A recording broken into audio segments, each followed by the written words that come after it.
J'ai le plaisir d'accueillir deux femmes, Bénédicte de Raffelis-Soissons, qui est CEO et fondatrice de Clostry, et Clostry, qui a été élue Startup RH européenne de l'année 2015 au salon HR Tech World Congress. Elle est accompagnée par Valérie Bernard, directrice du développement RH au niveau du groupe Canal+.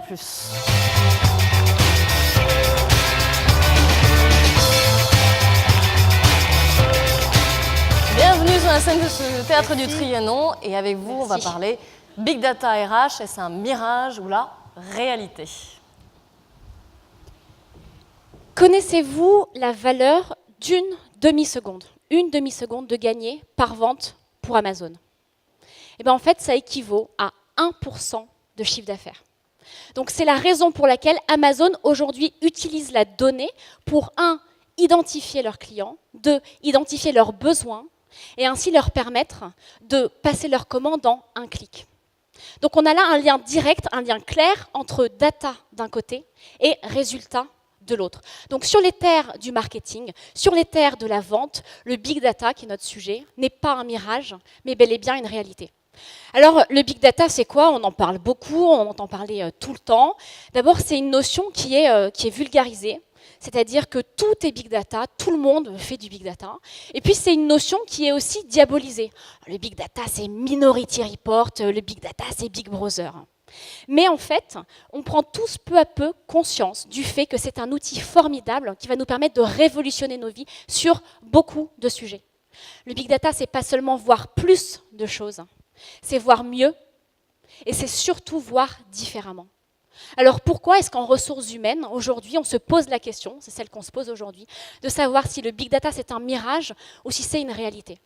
Eh bien tout simplement parce qu'en fait, on fait face à deux notions qui peuvent a priori s'opposer. D'un côté, on a l'intuition, on a l'humain, on a les ressources humaines. Et de l'autre, on a les data et on a les machines. Alors, ne nous méprenons pas, effectivement, le big data, ça peut être un mirage. Ça peut être un mirage si on transpose les pratiques du marketing, les pratiques de la vente aux ressources humaines. C'est-à-dire si on demande à la data de non seulement suggérer l'action, mais aussi de la mener. Alors qu'en ressources humaines, c'est au RH, avec leur intuition, de mener ces actions. Et ce n'est pas à la data de le faire. Donc si on fait ça, effectivement, le big data RH, ça peut être un mirage. Mais si au lieu d'opposer ces deux notions, on les réunit, alors le big data RH, ça devient une réalité. Je pense qu'on sait tous ici, dans cette salle, à quel point les décisions RH peuvent impacter la productivité des entreprises, mais aussi leur compétitivité. Aujourd'hui, toutes les industries sont disruptées et les RH sont au cœur de cette révolution. Quand on sait, par exemple, qu'on a 25% de nouveaux métiers qui émergent chaque année et qui sont apportés par la révolution digitale. Alors oui, et c'est le thème aujourd'hui, les RH peuvent être les heroes de demain. Bon, alors malheureusement, évidemment, on ne devient pas un héros sans un contexte difficile, sinon tout le monde sera un héros et ce serait évidemment trop évident. Donc c'est vrai que tout va très vite, que tout va trop vite. C'est vrai qu'on a de plus en plus de paramètres à gérer. On a 10% de turnover chaque année, on a 20% des salariés qui souhaitent quitter l'entreprise, etc., etc. Donc chaque action et chaque décision RH a le pouvoir de rendre une entreprise incroyable, de la maintenir ou au contraire d'enclencher son déclin. Donc c'est la raison pour laquelle les RH ont aujourd'hui besoin de data justement pour soutenir leurs décisions et pour passer d'une fonction qui était purement intuitive à une fonction qui va aussi utiliser les faits, utiliser les données pour prendre des décisions basées sur un discours de preuve, pour prendre des décisions éclairées. Donc le big data RH devient une réalité et on a les données et les machines qui sont au service de l'intuition, qui sont au service de l'humain et qui peuvent générer des opportunités. Aimeriez-vous pouvoir, par exemple, identifier les meilleurs candidats internes ou même externes pour un poste? Aimeriez-vous pouvoir connaître quels sont les salariés qui risquent de quitter leur entreprise? Pourquoi? Et savoir ce que vous pouvez faire pour les retenir. Aimeriez-vous pouvoir déceler des parcours de carrière originaux, transversaux, tout en sachant d'ores et déjà qu'ils peuvent être pertinents et qu'ils vont être performants pour votre entreprise? Alors ces questions, chez Canal, elles nous animent au quotidien. Et pour démarrer, je vais vous demander 2 secondes d'attention. Je vais vous faire une petite citation. Attention. Les parcours de mobilité interne sont de nature variée et n'impliquent pas forcément une évolution des responsabilités managériales. Le renforcement de l'expertise métier, tout à fait adaptable au développement du potentiel de nos talents et donc favoriser. Chez Canal+, les mobilités audacieuses sont renforcées. Cette citation, elle sort de la charte de mobilité du groupe Canal+. Alors vous allez noter tout de suite le style léger, enlevé, que le RH déploie dès qu'il prend une plume et qu'il écrit un document formel. On est tous passés par là, on a ouvert notre dictionnaire du parfait RH corporate, on est allé chercher les vocables, les compenses les plus impactants, comme parcours de mobilité interne, et responsabilité managériale, renforcement de l'expertise métier, développement du potentiel de nos talents. Mais si on s'arrête 2 secondes sur les 2 mots de la fin de la citation, mobilité audacieuse, alors là, il y a peut-être quelque chose qu'on peut analyser ensemble. Après tout, on est Canal+, la chaîne de l'audace. Chez Canal+, on a vraiment l'audace d'avoir un point de vue sur le monde et de le donner à voir à l'écran. Chez Canal+, on a l'audace d'aller détecter des talents différents et de les exposer fortement à l'antenne. Il aurait donc été facile pour nous RH, de surfer sur cette image de marque extrêmement puissante, d'aller chercher l'ADN de l'antenne et de marketer notre politique RH pour l'enjoliver, pour la rendre plus cool. Mais ce serait prendre nos talents finalement pour qu'ils ne se trompent pas, à savoir dupes d'une communication préfabriquée. Et finalement, nos talents, ils sont comme tous les autres. Ils sont exigeants, ils ont envie d'avoir des expériences professionnelles enthousiasmantes, voire excitantes, et surtout des expériences professionnelles apprenantes. Du coup, quand on a une promesse de mobilité audacieuse, il faut savoir la tenir.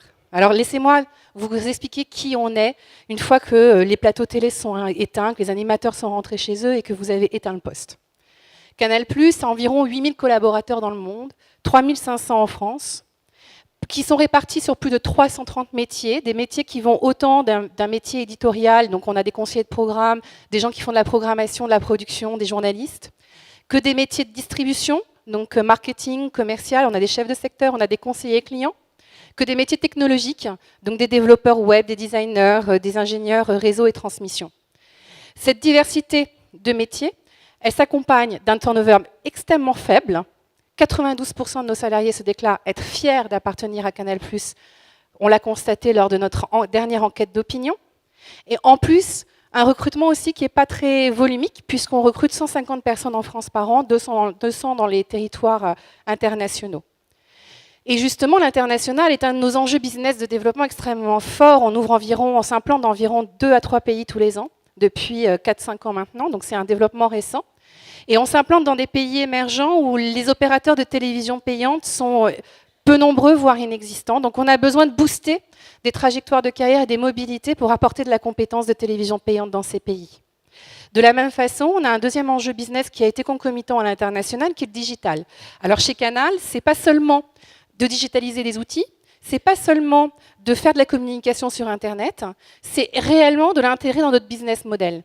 Ça veut dire qu'aujourd'hui, l'offre de télévision, vous êtes, j'imagine, les premiers consommateurs, elle doit offrir une expérience au client unique et surtout tournée vers sa liberté de consommation. On doit personnaliser, on doit individualiser et on doit permettre à nos clients de maîtriser leur temps. Tout ça a pour conséquence, pour nous RH, de démultiplier la complexité de nos métiers. Alors jusqu'à présent, on a toujours fait, comme j'imagine la plupart d'entre vous dans cette salle, on a toujours fait comme les RH font, c'est-à-dire qu'on est allé à la rencontre de nos équipes par des actions de proximité terrain. Et finalement, c'est quand on connaît les gens que des idées de staffing émergent. Or, on a quand même constaté 2 obstacles à la réponse globale que nous demandaient nos business. Le premier, c'est cette fameuse complexité des métiers. Finalement, est-ce qu'on a une analyse assez fine des compétences dont on dispose parmi l'ensemble de nos collaborateurs? Et est-ce qu'on connaît assez finement les besoins dont on aura besoin demain?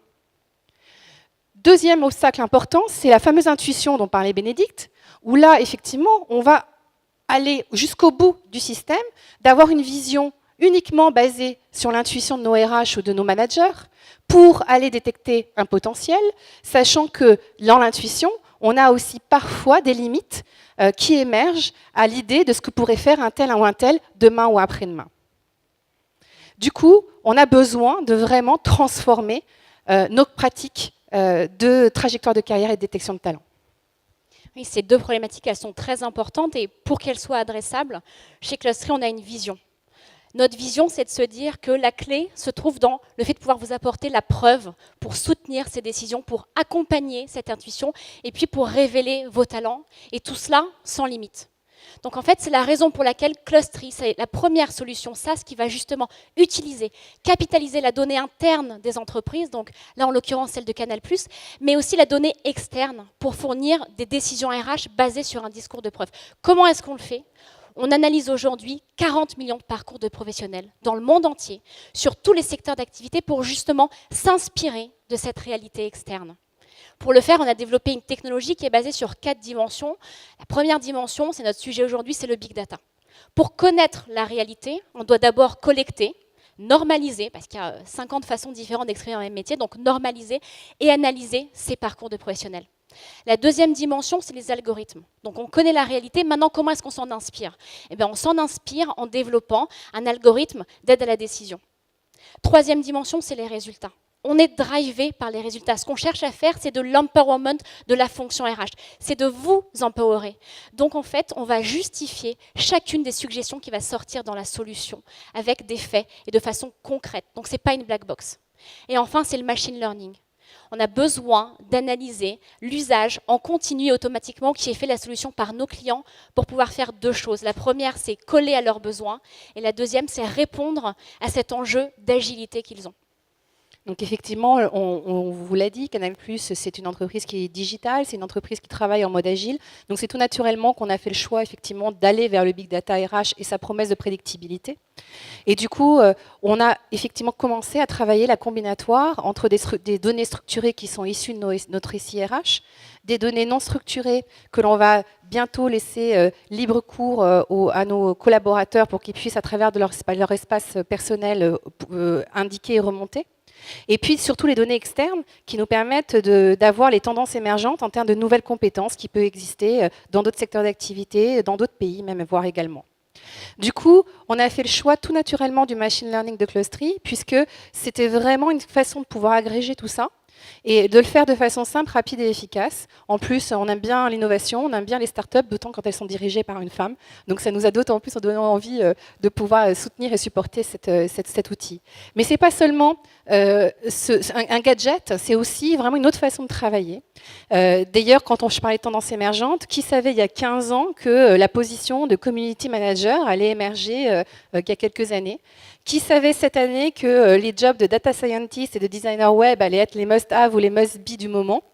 Du coup, on est vraiment dans une possibilité de pouvoir voir ce qui émerge et de pouvoir anticiper les besoins le plus en amont possible.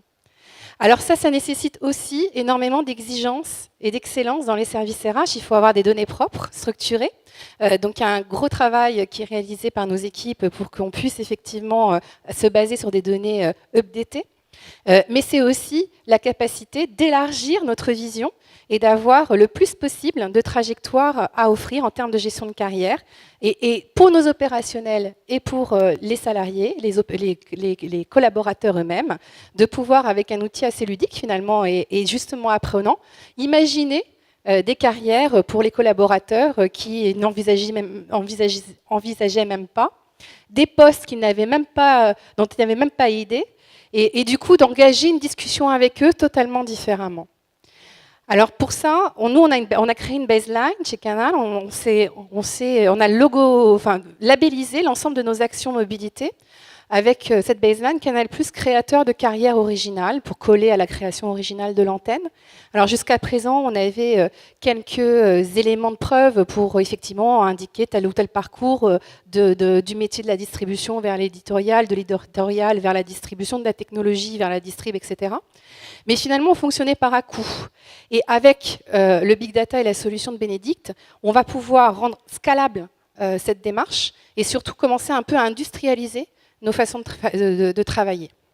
Alors tout ça pour dire que c'est pas la panacée, hein, ça ne remplacera jamais le bon sens et la connaissance que vous avez des équipes et des gens. Par contre, ça donne une dimension extrêmement plus large au possible et ça permet pour le RH d'être créateur de valeur pour l'entreprise, puisqu'on va avoir des discussions avec nos dirigeants et nos opérationnels bien en amont que certaines compétences émergent. Du coup, finalement, pour nous, aujourd'hui, On est assez récent dans le sujet, mais finalement, on y va avec bonheur. Le Big Data RH, ça nous permet d'être co-créateurs de business. Et puis, ce qui ne nous fait pas défaut et ce qui est toujours positif dès qu'on parle RH avec des opérationnels, ça nous donne une petite touche de cool attitude. Oui, c'est vrai que les équipes RH de Canal+ sont cool, vous avez pu le voir d'ailleurs ce soir. Une RH plus cool, une RH plus agile, c'est aussi une RH plus inspirée et aussi surtout une RH plus inspirante. Donc comment est-ce que la fonction RH va trouver son inspiration? Elle va la trouver justement dans ce discours de preuve, et ces preuves, elles se trouvent dans la donnée interne et dans la donnée externe. Alors dans la donnée interne, pourquoi? La donnée interne, donc votre donnée, elle est importante pour mieux vous connaître, pour connaître vos meilleures pratiques, pour connaître les erreurs que vous avez peut-être pu faire dans le passé et qu'il ne faut pas reproduire, pour connaître vos spécificités. Donc elle est indispensable pour connaître votre entreprise et son positionnement. Mais en fait, elle est aussi limitante. Si on fonctionne que sur de la donnée interne, c'est limitant. Pourquoi? Parce qu'on a besoin d'aller plus loin avec de la donnée externe. Avec la donnée externe, on peut s'inspirer d'autres secteurs d'activité, d'autres zones géographiques. On peut s'inspirer de la réalité externe et voir ce qu'on peut reproduire en interne. On peut surtout aussi arrêter de fonctionner en silo et en clonage et voir que la transversalité, c'est possible. Donc, combiner données internes et données externes permet d'aller plus loin dans les inputs que vous allez pouvoir recevoir, permet de s'inspirer d'acteurs innovants, de leaders sectoriels, de pays en avance, et donc de porter mieux une vraie transversalité, une vraie mobilité interne, et vraiment de révéler vos talents. Donc en fait, on s'inspire de la réalité de millions de parcours de professionnels, mais pour faire quoi? Pour l'adapter à une réalité qui est unique, c'est celle du collaborateur. Donc en faisant ça, on transforme la notion de big data en véritable personnalisation. Merci. Merci.